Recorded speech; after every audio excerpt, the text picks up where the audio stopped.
చాలా రోజులైతుంది చిక్కుడుకాయ కర్రీ చేయక. మా పిల్లలు చిక్కుడుకాయ కర్రీ అయితే చాలా ఇష్టంగా తింటారు. కానీ స్కూల్కి వెళ్ళేటప్పుడు వాళ్ళకి ఫ్రైస్ మాత్రమే చేయగలుగుతున్నాను. ఎందుకంటే వాళ్ళు ఎర్లీగా వెళ్ళిపోతారు, 7:30 కల్లా వెళ్ళిపోతారు.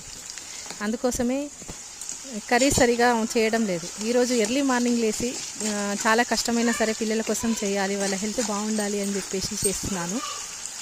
చిక్కుడుకాయ కర్రీ చేస్తున్నాను. మీరు చిక్కుడుకాయ కర్రీ ఉడికించి చేస్తారా?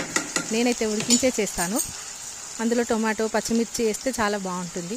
కారం వేస్తే నాకు అంతగా నచ్చదు. పచ్చిమిర్చి వేస్తే ఏ కర్రీస్ అయినా చాలా బాగుంటాయి. మా పిల్లలు అయితే పచ్చిమిర్చి వేస్తేనే తింటారు.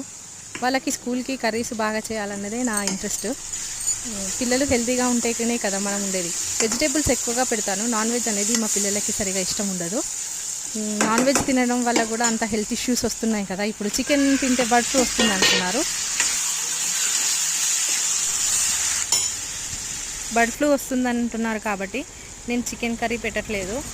అంటే అది రూమరా నిజమా అనేది మాత్రం మనకు తెలియదు, కానీ కొంచెం మన జాగ్రత్తలో మనం ఉండి బెటర్ అని చెప్పి నేను అనుకుంటున్నాను. వెజిటేబుల్స్ ఎక్కువ ప్రిఫరెన్స్ చేస్తాను. ఈరోజు చిక్కుడుకాయ కర్రీ చేశాను. రేపు ఏం చేయాలో ఇప్పటి నుంచి